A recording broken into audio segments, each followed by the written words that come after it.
Bismillahirrahmanirrahim. Assalamualaikum warahmatullahi ta'ala wabarakatuh. Ahlan wa sahlan wa marhaban bikum. Alhamdulillah, al-yawm insyaallah sanastamiru fi dirasati al-lughati al-arabiyyah lis-saff ar-rabi'. Baiklah, hari ini alhamdulillah kita teruskan lagi siri pengajian kelas bahasa Arab bagi tahun 4. Kali ini kita lihat pada muka surat yang ke 107, As-Safhah Mi'atun wa Sab'atun. Cuba kita lihat ada beberapa bahagian yang menunjukkan supaya kita membuat sedikit latihan dengan arahan atamarranu, latihan. Saya membuat latihan. Sif as-surata waktub.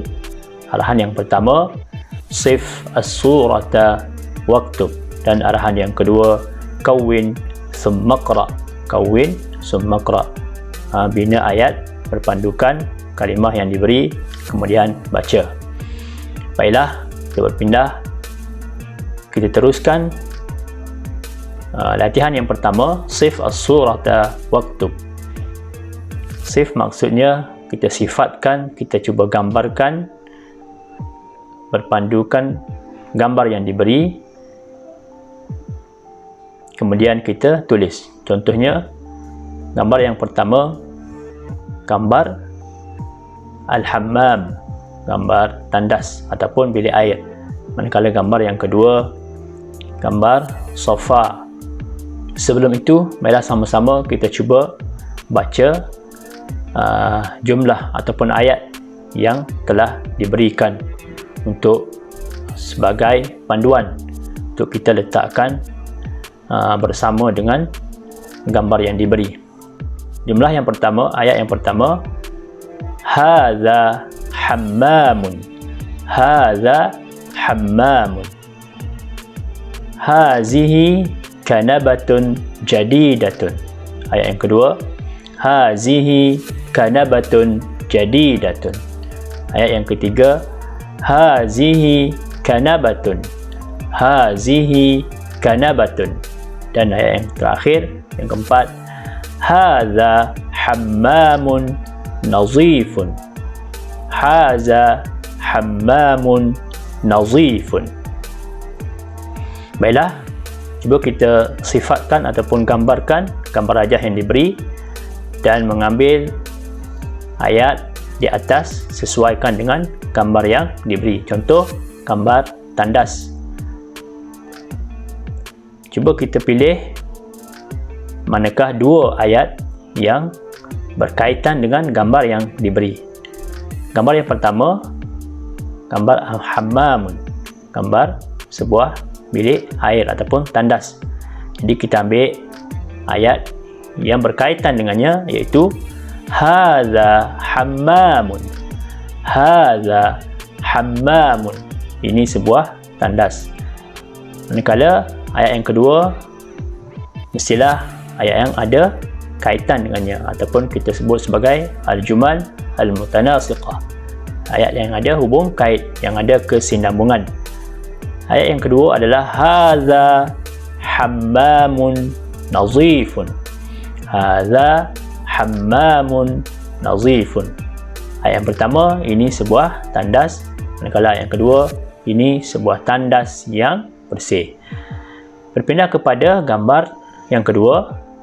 Cuba kita memberi sedikit gambaran kepada gambar ini. Letakkan ayat yang sesuai, iaitu hazihi kanabatun. Ini sebuah sofa. Hazihi kanabatun.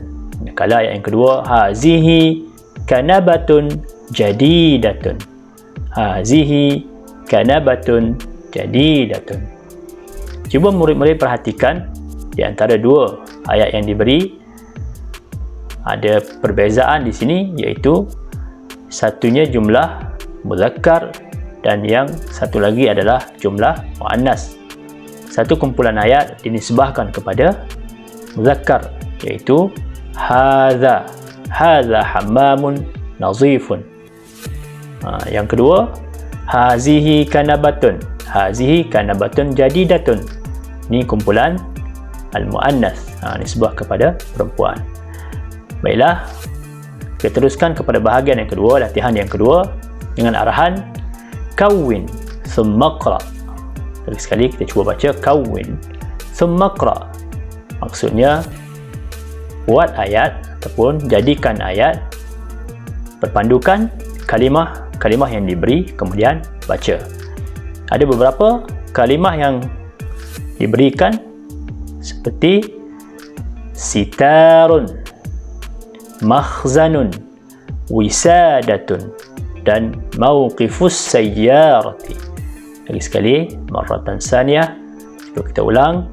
Sitarun, makhzanun, wisadatun, mawqifus sayyarati. Cuba murid-murid fikirkan apakah ayat yang sesuai kita bina bagi perkataan tersebut. Contoh di sini, al-mithal. Di dalam buku teks di bawah datang contohnya hazihi ghurfatun naumi. Hazihi ghurfatun naumi. Ayat yang kedua, indi sarirun fi ghurfatin naumi. Indi sarirun fi ghurfatin naumi. Dua ayat yang ada hubung kait. Baiklah, cuba kita bina ayat yang pertama. Ayat yang pertama, wisadatun. Wisadatun, bagaimana yang kita ketahui, maksudnya adalah bantal. Okey. Di sini saya bawa contoh ayat yang kita buat, yang boleh kita buat. Hazihi wisadatun. Hazihi wisadatun. Kalau ayat yang kedua, hazihi wisadatun nazifatun. Kita gunakan hazihi kerana dinisbahkan kepada muannas wisadatun. Wisadatun kalimah yang dinisbahkan kepada al-muannas. Baiklah, kalimah yang kedua, sitarun. Sitarun.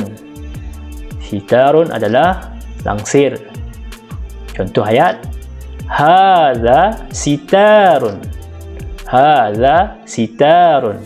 Kalau ayat yang kedua, hadza sitarun jamilun.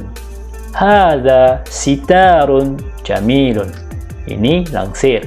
Ini langsir yang cantik. Berpindah kepada kalimah yang ketiga, makhzanun. Makhzanun, store. Ayat yang boleh kita buat adalah bagaimana contoh, hadza makhzanun. Hadza makhzanun. Dan ayat yang kedua, indi sullamun fil makhzani. Indi sullamun fil makhzani. Saya mempunyai tangga di dalam store. Kalau ayat yang keempat, mawqifus sayyarati. Kalimahnya adalah mawqifus sayyarati, garaj kereta. Kita bina ayat seperti berikut. Hadza mawqifus sayyarati. Hadza mawqifus sayyarati. Yang ayat yang kedua, mawqifus sayyarati nazifun. Mawqifus sayyarati nazifun. Baiklah, alhamdulillah, mudah-mudahan murid dapat memahami apa yang telah kita pelajari, insya-Allah. Naktafi bihadzal qadar. Assalamualaikum warahmatullahi taala wabarakatuh.